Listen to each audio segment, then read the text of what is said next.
Urus agamamu sendiri. Manusia di muka bumi ini berhak untuk berbeda dan memilih. Tepo Seliro membuat keberagaman menjadi sumber kekuatan. Orang Jawa, orang Sunda, orang Batak, orang Buton, orang Bugis, orang Chin di Pulau Bangka, orang Tionghoa disebut orang Chin. Orang Indo-Belanda, orang Madura, orang Dayak, orang Melayu, dan orang-orang gaib dapat hidup bersama. Teman-teman, selamat datang di channel Makcik Linda. Ini adalah vlog edisi perdana saya. Kali ini saya akan bercerita kepada kalian tentang salah satu tulisan di dalam buku terbaru saya, Adakah Air Mata untuk Orang-orang Tak Bersalah. Buku ini terbit pada tahun lalu dan saya juga akan membacakan salah satu cerita di dalamnya dengan judul sama, Adakah Air Mata untuk Orang-orang Tak Bersalah. Selama 4 tahun terakhir ini, orang-orang sibuk membicarakan pentingnya toleransi dan perlunya menghargai keberagaman, seolah-olah semua itu tidak pernah diajarkan kepada kita sebelumnya. Di ruang belajar kita, sejak di sekolah dasar hingga universitas, lambang negara Garuda Pancasila terpaku angker di dinding. Kaki-kakinya yang kokoh mencengkram pita bertuliskan Bhinneka Tunggal Ika. Slogan dalam bahasa Sanskerta yang artinya berbeda-beda tetapi tetap satu jua. Tidak seorang pun lupa kepada slogan ini dan burung itu. Sejak kecil saya diajarkan orang tua untuk menghargai orang-orang berbeda suku dan agama. Mereka tidak kenal lelah mengingatkan bahwa Islam, agama keluarga kami, mengajarkan agamamu, agamamu, agamaku, agamaku. Intinya, tidak usah mengurus agama orang lain. Tentu saja ada orang tua yang seperti orang tua saya, dan ada pula yang tidak seperti mereka. Tidak perlu terkejut kalau semua orang tua seperti orang tua saya, itu justru mengherankan. Mungkin mereka hasil dari cloning. Saya beruntung dibesarkan dalam suasana pergaulan antar suku dan agama yang berlangsung lumayan hangat dan gembira. Dengan sedikit rasa getir seperti bubuk pala yang menyedapkan masakan tertentu. Mungkin ini yang dinamakan praktik Tepo Seliro. Sebelum kata toleransi populer, kata dalam bahasa Jawa ini yang akrab di telinga rakyat Indonesia di masa Soeharto. Tepo Seliro membuat keberagaman menjadi sumber kekuatan. Orang Jawa, orang Sunda, orang Batak, orang Buton, orang Bugis, orang Chin di Pulau Bangka, orang Tionghoa disebut orang Chin. Orang Indo-Belanda, orang Madura, orang Dayak, orang Melayu, dan orang-orang gaib dapat hidup bersama. Perbedaan ternyata menyenangkan dan bisa juga mencemaskan. Ketika masih kanak-kanak dan melewati perkampungan orang Bugis misalnya, saya sering merasa tegang. Wajah perempuan-perempuan Bugis itu putih seperti tembok karena berbedak tepung beras. Mereka mondar-mandir di bawah terik matahari, seolah-olah dengan memakai topeng. Lelaki-lelakinya mondar-mandir mengenakan sarung sambil membawa parang. Kebiasaan yang berbeda bukanlah kejahatan, tetapi stereotip bisa lahir dari rasa curiga dan kurangnya wawasan orang-orang lain suku terhadap orang Bugis. Membawa parang bagi orang Bugis bukan berarti hendak melukai orang, melainkan untuk memotong ikan atau menetak kayu.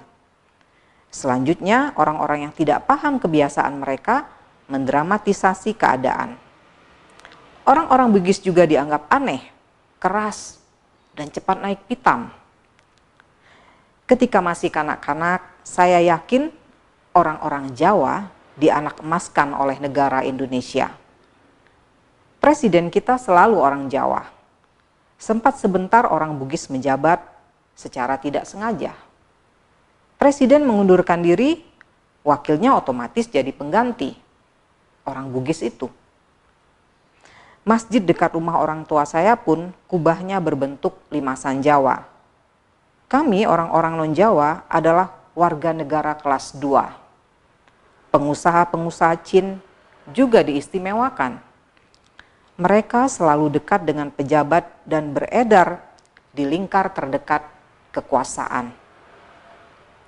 Sudah jadi rahasia umum, namun keluarga Chin yang menjadi tetangga kami tidak memiliki cukup makanan di rumah mereka.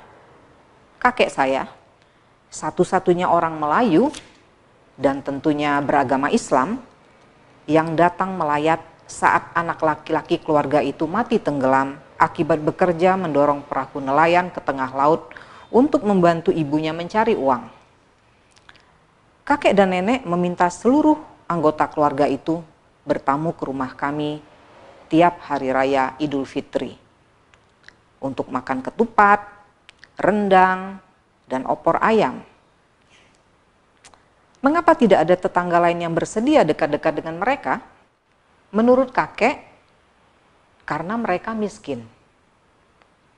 Orang-orang miskin dijauhi dan dianggap penyakit. Kemiskinan tidak boleh ditoleransi dan harus diberantas. Tetapi yang diberantas justru orang-orangnya.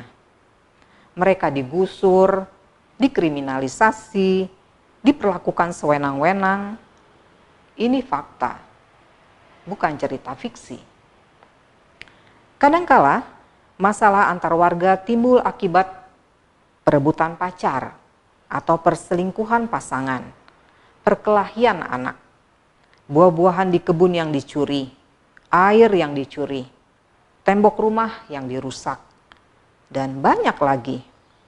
Ini konsekuensi dari sebuah relasi atau interaksi dengan sesama manusia.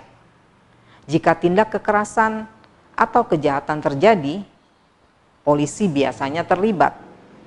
Penegakan hukum dengan cepat, tegas, dan adil mencegah masalah merembet kemana-mana. Undang-undang tidak boleh dilanggar. Ini apa yang seharusnya terjadi. Tetapi kenyataan bisa amat berbeda. Pengalaman hidup dalam keberagaman dan liku-likunya di sebuah kota di Pulau Bangka itu cukup membekas meskipun saya kelak pergi dan tinggal di berbagai tempat di muka bumi ini. Jakarta adalah kota kedua yang paling lama saya huni bersama orang-orang yang lebih beragam lagi latar belakangnya. Dengan demikian, tantangan dan ujian hidup jauh lebih banyak. Di Jakarta, saya pertama kali dimaki, dasar Cina, oleh seorang laki-laki yang gagal menyerobot tempat saya di muka loket karcis kereta. Meskipun ada juga yang mengira saya orang Turki baru-baru ini. Sesungguhnya darah Tionghoa atau ras Mongoloid memang mengalir dalam diri saya, terutama melalui mama. Sedangkan dari sebelah papa, saya mewarisi darah berbagai ras dan bangsa, antara lain Kaukasia, Semit, Arya, Arab, Persia, Turki, Germania, Vandal, Goths, Koptik, Mongoloid, dan Austronesia. Nama salah seorang leluhur kami dari sebelah papa adalah Abdul Malik, dan lebih jauh lagi Azamat Khan, yang keturunannya tiba di Nusantara ketika Majapahit diperintah Wikramawardhana. Uniknya, salah seorang kakek juga telah memberi saya marga, Liao. Kakek ini berasal dari keluarga triad di Cina yang sampai di Hindia Belanda dengan kapal Inggris dan dijual sebagai budak melalui tipu daya. Orang-orang seperti saya kelak disebut anak segala bangsa. Stereotip, jika ditelusuri lebih jauh, memiliki akar, entah akar tunjang atau akar serabut. Mungkin ia berakar dari konflik politik atau ekonomi. Mungkin hal besar, mungkin hal kecil, bisa juga akibat hal sepele atau kesalahpahaman. Ketika Anda melihat tetangga makan nasi dan garam sebagai lauk sehari-hari, dan kebetulan tetangga ini berasal dari Papua, jangan mudah menyimpulkan orang Papua suka nasi dan lauk garam. Bisa jadi dia kehabisan uang untuk membeli makanan lain dan sudah selayaknya orang itu Anda bantu. Di Jakarta saya menyaksikan dengan lebih jelas bagaimana praktik kekuasaan memecah belah warga dan turut merasakan dampak dari trauma yang dialami orang-orang di luar Jawa begitu mereka mendengar kata Jakarta. Helai-helai rambut mereka langsung berdiri tegak dalam benak saya. Begitu kata kunci ini disebut, terutama di wilayah-wilayah bekas konflik di luar Jawa. Jakarta dianggap sebagai sumber masalah. Sebagian orangnya dianggap pembawa masalah, terutama para politikus. Karena itu memindahkan ibu kota negara dan mengganti namanya mungkin dianggap semacam jalan pintas dan kesempatan membagi citra buruk itu kepada kota lain.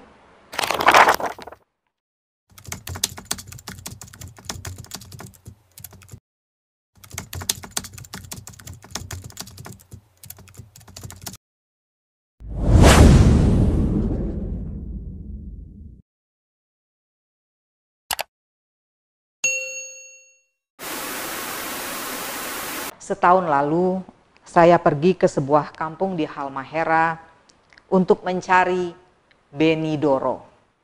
Dia memimpin ribuan orang Kau mengusir orang-orang Makian dari Malifut. Politik adu domba telah terjadi. Singkat kata, konflik tanah meluas dan berkembang menjadi pertikaian antar pemeluk agama. Agama dan suku dapat dipolitisasi oleh pihak manapun untuk tujuan tertentu di waktu-waktu tertentu. Pengalaman saya yang paling mengesankan terjadi di Bener Meriah, Aceh Tengah. Bagaimanapun, kebenaran dan keadilan harus selalu menjadi landasannya.